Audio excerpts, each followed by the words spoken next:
I'm just introducing our speakers. This is a wonderful group of diverse topics, and the first speaker is Celeste Belknap. And the paper is Even in Russia, a Wife Has to Cook. That's a quote from somebody else. Struggles of a Woman Composer in the Soviet Union. And I'd like to introduce each of the speakers. Celeste Belknap is a graduate of Pennsylvania State University, violin performer, and she's also got accreditation in Russian. This work comes out of thesis activity at Penn State University under, as she writes, the mentorship of Professor Charles Humans. So please welcome Celeste. And if there are any snags with regard to presentations, opening things, closing down things, I would suggest just sending the files in question into the chat, and then one of us, the technician, or I can open it up.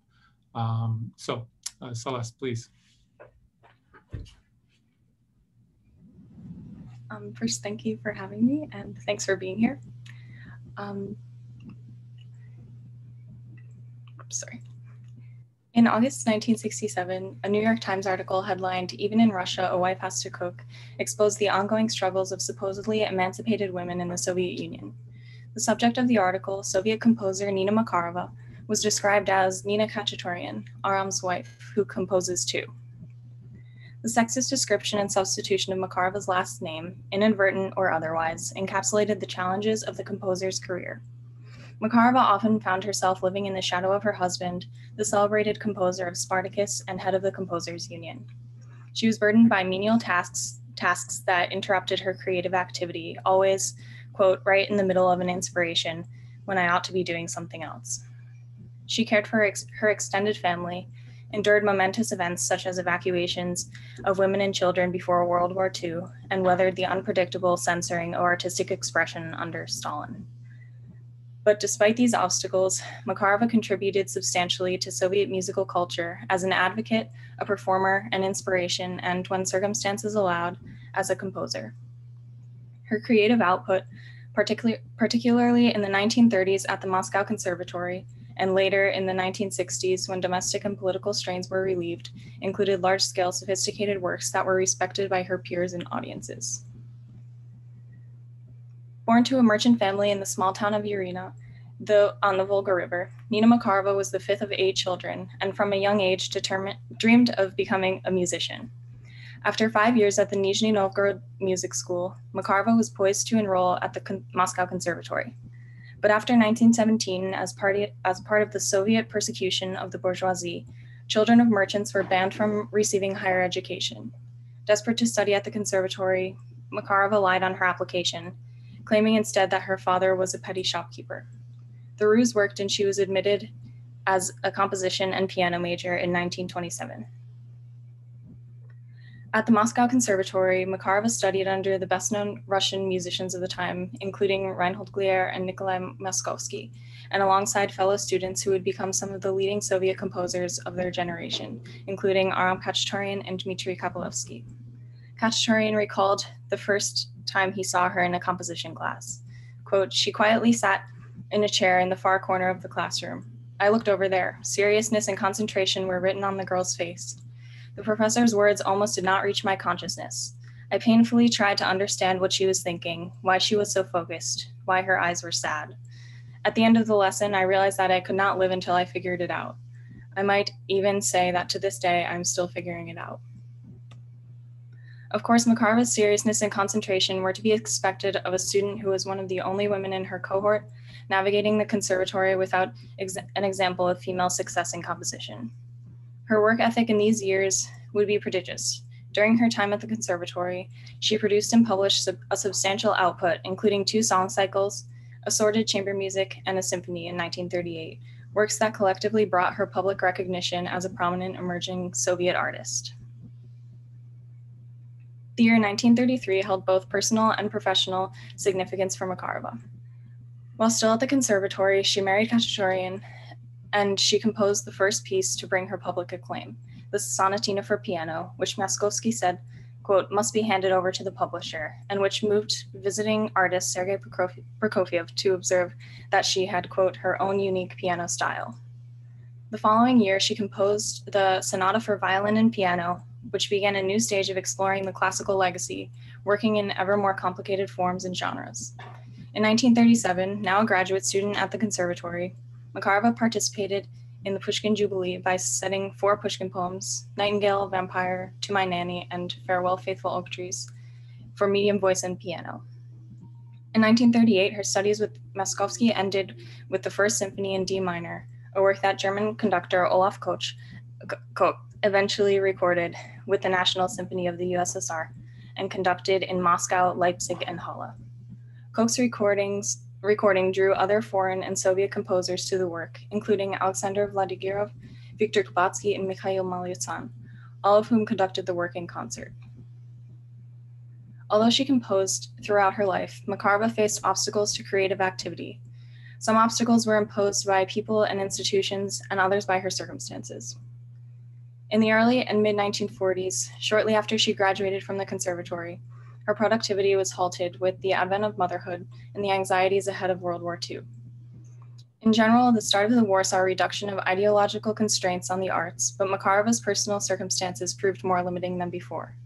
She described her son's birth as, quote, the happiest event of my life, but the responsibilities of parenthood still fell largely to the mother, even in the supposedly progressive 1940s Soviet Union. 8 months after the arrival of Karen Khachaturian, as Nazi forces moved toward Leningrad and Moscow in June of 1941, Makarova, her son, and other wives and children of composers were forced to evacuate the city while their husbands stayed behind. The composer's family settled in Sverdlovskaya Oblast, where up to 10 people lived in a single 190 square foot room, and everyone slept on the floor. Such cramped conditions were unsuitable for composing, as the piano in her room was nearly inaccessible and too public for Makarova's comfort.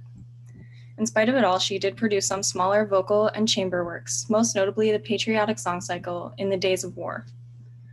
But her interest in composing symphonies or her willingness to accept the challenge would be a casualty of the war, even if the rest of her output, as suggested by her first biographer, Ivan Martynov, developed the musical elements she initially explored in her first symphony.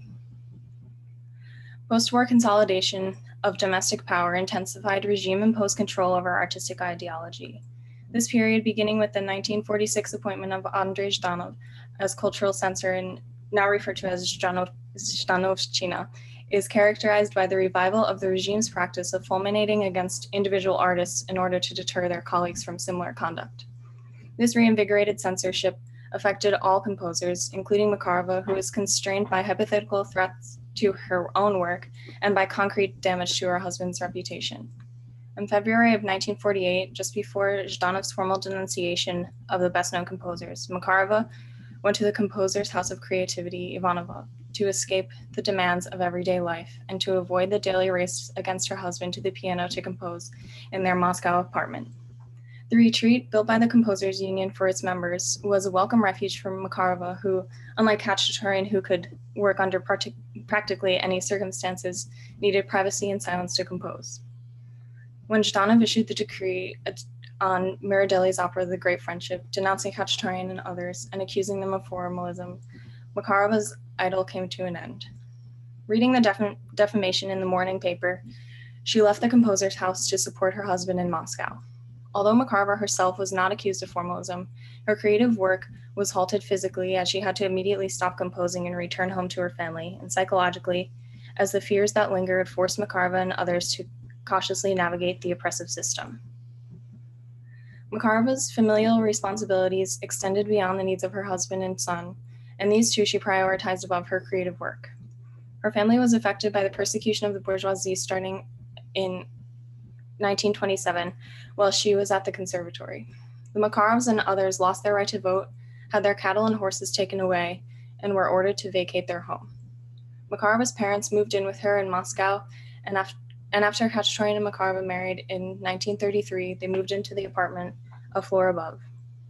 As the crux of her extended family, Makarova tended to her husband, son, parents, and especially her niece, Margarita, who, having lost her father in World War II, was left to be raised by her grandparents and was never far from her aunt.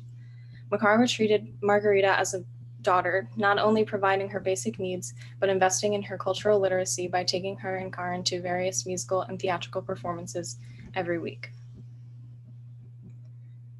Despite her many obligations, Makarova contributed to Soviet musical culture in various capacities. In 18th and 19th century Russia, musical advances in composition and performance relied on female patrons and teachers. For most, their influence would not be acknowledged because the women were not known by the general public. Makarova, as an educated musician with ties to the most influential figures in Soviet musical life, was able to reinforce the tradition of women such as Catherine the Great and Alexandra Fedorovna, who were driving forces in the development of musical culture. As the wife of the chair of the Composers Union, Makarova had important opportunities to advance Soviet music. In 1943, the conductor Grigory Hamburg contacted Khachaturian about the promising young violinist Leonid Kogan. He requested that Khachaturian and Makarova listen to Kogan perform, and if they deemed him worthy, that they help him avoid the military draft. Khachaturian was reluctant to sow discord with Minister of Culture Mikhail Kravchenko. Makarova, on the other hand, saw the battle as worth fighting and convinced Khachaturian to make a deal. Kogan was saved from the draft and went on to become an internationally renowned performer. In creative settings, Makarova acted as a muse for her husband. Their son, Karen, described his father as a, quote, earthly or practical man who needed creative inspiration, and his wife provided it. In Makarova, Khachaturian found, quote, something higher, spiritual, some kind of mystery that shrouded her. Her unrevealing quality brought a creative impulse to his life. When discussing the famous adagio from his ballet Spartacus, Khachaturian revealed to Karen, quote, while writing that music, I thought of your mother. Karen also recalled violinist Leonid Kogan claiming, if Makarova did not exist, Khachaturian would not exist. How wonderful that we have both. In Khachaturian's old age, and especially during the 2 years after his wife's death, he lost inspiration and almost entirely stopped composing.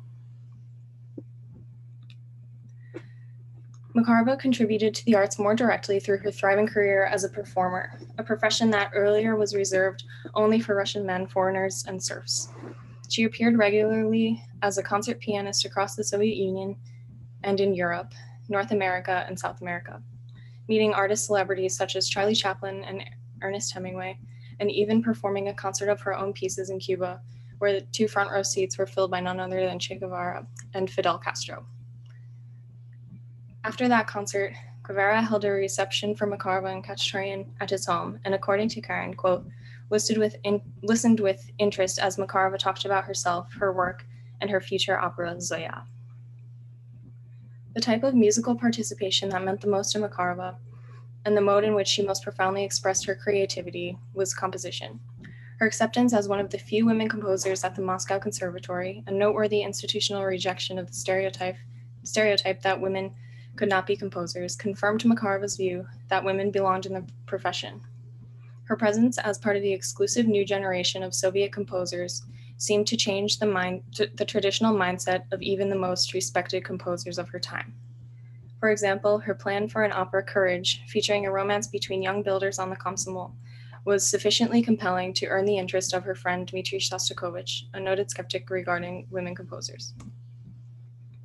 In June of 1940, just before the evacuation of World War II, Shostakovich visited Makarova and Khachaturian for lunch. He asked Makarova about Courage. She had been working with Vera Kedlinskaya, the librettist and the writer of the novel of the same name. Intrigued by her description, Shostakovich asked when the work would be finished, advising her not to rush and lamenting that, these days, everything was written too quickly. He even reminded her that Beethoven took 3 years to write Egmont. Having read Kedlinskaya's novel, he advised her to take care that the libretto satisfied her, and at the end of the luncheon even proposed a toast, wishing Makarova success in her opera and expressing his anticipation to hear the finished product. In a subsequent letter to Kedlinskaya, Makarova admitted her astonishment. Quote, all of this really surprised and delighted me, because I knew that earlier he did not believe in female composers. It seemed that he could not stand his Leningrad girls. Therefore, I never imposed conversations about music on him, much less about composing. I always tried to talk about common topics, not about music. Having achieved a new confidence in her ability as a composer, Makarova reached the further conclusion that her creative work must deal directly with the experiences of women. While completing In the Days of War, which she began during her evacuation refuge in Sverdlovskaya Oblast, she wrote twice to writer and librettist Vasily Lebedev-Kumach, requesting that he write the texts for a series of arias that would express the wartime experience from a woman's perspective. The first letter, held in the Russian State Archive for Literature and Art, reveals Makarova's inclination to produce works with feminine content, and in particular, female heroism. Dear Vasily Ivanovich, I have a big creative request for you. Here's the thing. I decided to write 2 or 3 arias in which I could convey all of the feelings and experiences of our Soviet women during the days of World War II. In short, in these arias, there should be purely feminine content. The mother, the woman who escorts her son to the front, and the young woman who escorts her beloved. The text may also include a child who has lost his mother and calls for help, as well as something related to nature, say, with the formidable noise of the forest. The content of these arias should be highly dramatic and emotional. One must also think about the end of these arias. If it is not a traditionally luminous end, then it should end strongly, determination to endure everything, a sense of revenge and hatred. This letter not only demonstrates Makarova's desire to give a musical voice to women who had otherwise been neglected in the context of war. It also shows that despite the Stalinist regime's threatening control over artistic ideology, Makarova pondered an almost blatant disregard for socialist realist values and the direction to end strongly, but without a traditionally luminous end, suggests a composer open to defying rules and norms. When Lebedev-Kumach failed to respond, Makarova tried again. Quote, I would really like to write a large, expansive aria about the feelings of a Russian woman in connection with the war and the experience of a female heart. Right now, I'm finishing the cycle of romances called In the Days of War, but this is from the perspective of him. Now I want to write from the perspective of her. It is unclear whether Lebedev-Kumach ever responded to Makarova's request, but she nonetheless continued to pursue female subject matter after the war. Beginning with incidental music for the play A Tale of Truth in 1947, an adaptation of Margarita Alger's 1943 poem, Zoya, she produced a series of works with female-centered programs, including incidental music for another play, Mariana Pineda, a harp piece entitled The Procession of Nefertiti, and an opera, Zoya.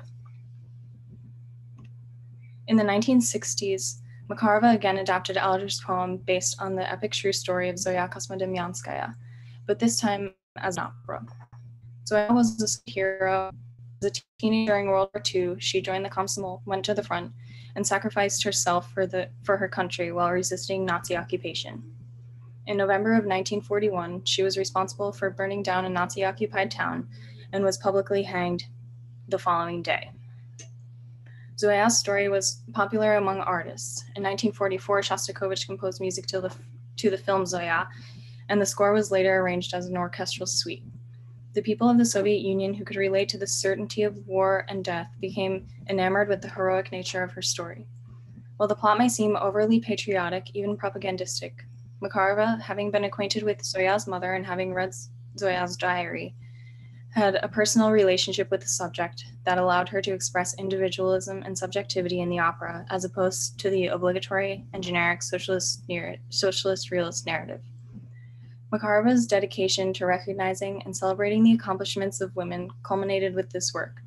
The female protagonist perishes, as so often is the case in opera, but rather than fall victim to her circumstances, Zoya dies a hero and a martyr. Premiered in 1966, Zoya was Makarova's final large-scale work in a long career as a distinguished performer and pioneering woman composer. In December of 1975, Makarova and her niece Margarita traveled to Tallinn, Armenia, to see a performance of her symphony. Unable to sleep on the turbulent overnight train from Moscow, Makarova fell seriously ill. But at the noontime concert the next day, Margarita noticed that Makarova, quote, suddenly changed. She was collected with bright eyes, rejuvenated and pleased with the performance of her symphony and the attendance at the concert. It was the last concert of her own music that Makarova heard in her lifetime. A month later, on January 15th, 1976, she died, and days later was buried in Novodevichy Cemetery beside her mother and father. At Makarova's funeral, her friends recalled how she would often say, quote, I am a happy person. I have such a wonderful husband, son, and daughter-in-law. Khachaturian treasured those words. yet they also brought him feelings of guilt. He worried that her life as a mother, wife, and caretaker had impeded her creative work, which might have threatened the posthumous reception of her music.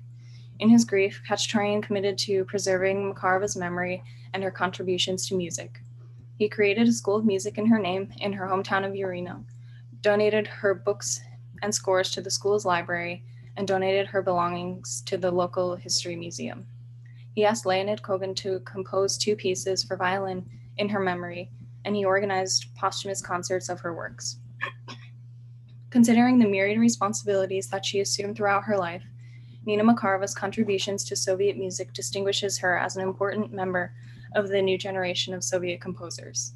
The ambition she exhibited from a young age stayed with her despite her doubly oppressed position of being a woman musician while living in the Stalinist era. In light of her own experiences with the oppression of women in the 20th century, Makarova directed her artistic efforts towards the championing of tenacious women. Likewise, her oeuvre deserves similar advocacy from modern scholars and performers to fill the gaps with high-quality recordings, scores, and contemporary scholarship, and to magnify this artist who has otherwise been overlooked.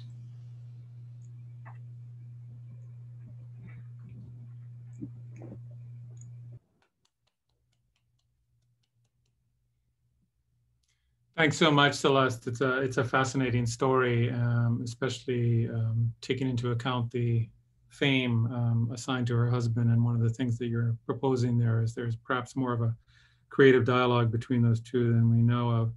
I have plenty of questions, but I'll open it up to my colleagues here first. Go ahead, Maria. Celeste, thank you so much for a fascinating paper. I'm just curious in your opinion. I don't know if there is an answer to this, but for example, wartime poetry, I mean, Olga Berkholz is just like the hallmark, the way you turn to. And the idea that actually female poets, female writers, female even artists, they manage to somehow cluster together. What's been going on in your idea with music? Why is the cluster, like why do we see individuals but not clusters, or were there clusters that history has just rewritten over? That's an interesting question. There actually, she definitely was involved with Kudlinskaya and Berkholz, which I did not mention about her in my paper. But yeah, I'm not entirely sure about what happened with the composers. I know that she was involved with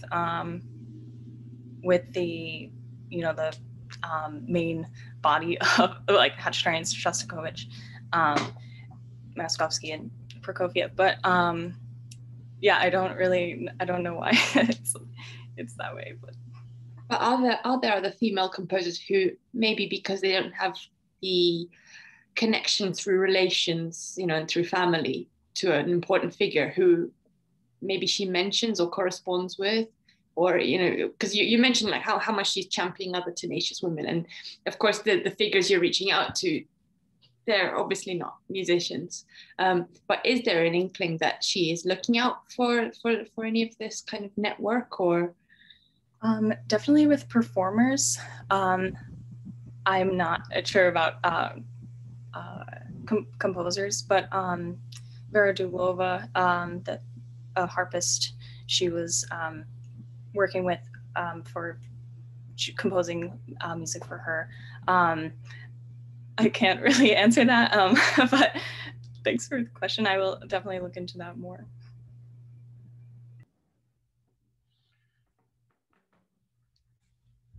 Go ahead, Courtney. Hi there. First name. Hi, Celeste. Thanks for the great paper. I was just wondering, selfishly, have there been any modern performances of her operas that you know of? There have not that I know of. The posthumous concerts stopped after a few years after Khachaturian died, because he was really the head of that. But and that would have just been not a full opera, obviously. there is a recording that's not digitized. It's not on like YouTube or anything. So it's hard to hear any of the music really. There is a recording of Cook's conducting the USSR orchestra of the symphony, but I haven't been able to hear the opera. Thank you.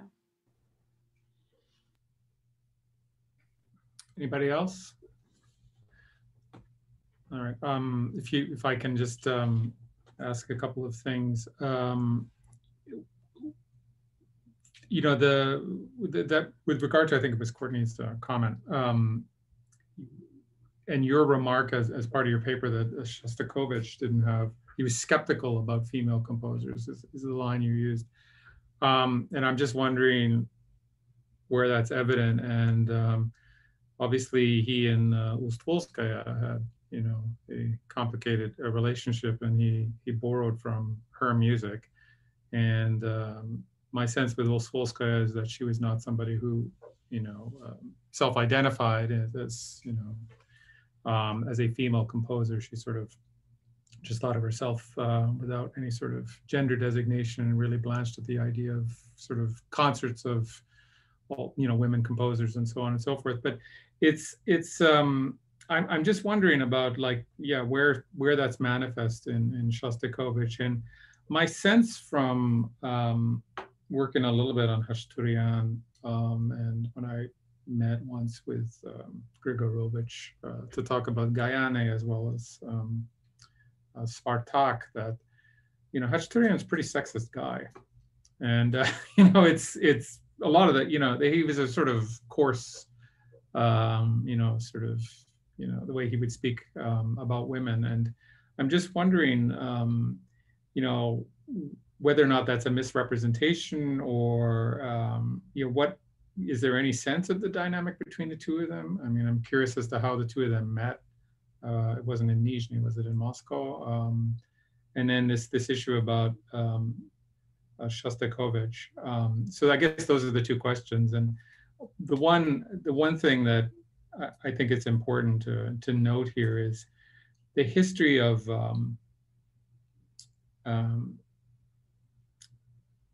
well, there's currently in Moscow, I know, some effort to actually create, to talk more about sexism and even domestic abuse, and to create sort of websites and or databases of this type of things. But it's a kind of, it's a shadow in the Soviet experience, and I think the Russian experience in general, that's just not been really brought out. And I think that there seems to be something about this story that I think really resonates with that. But I guess my questions then are simply about the Shostakovich and what you're implying, and then about the relationship between Khachaturian and Makarova. Sorry for the long-windedness there. Yeah, so I don't necessarily want to give the impression that I think that about Shostakovich. That was just based on her letter that she expressed that she never talked to him about music, never like forced him to listen to her about that, but that then she realized that maybe he wasn't necessarily you know, didn't think that about women composers, but that was her impression before the luncheon. So yeah, I wouldn't say that I think that, or that there's evidence of that anywhere. I just reporting what she felt. Yeah. And as far as Khachaturian, I in her memory, like recollections of her life, she doesn't go into that really, but there definitely was a struggle between them. They had to like race each other to the piano, as I mentioned, and usually he won because she had to, you know, take care of the house or do other things. And obviously, I don't think he was like, it wasn't like a Mahler situation where he said you can't compose anymore, but it was he didn't split the other, so he was a composer and she was a composer and a caretaker and a housewife. Well, yeah, housewife, I guess you can say, which obviously put her a step behind in terms of progress in her work. It's quite a silent film image, the two of them racing to the piano in the morning. And then I guess the last thing is about Zoya. Can you just remind me, or just tell me the first time actually, what the staging history of that is? I mean, was it? I don't know entirely what it was, but there was at least one performance, but I'm not sure about the. You know where it was? Was it Bolshoi? Or?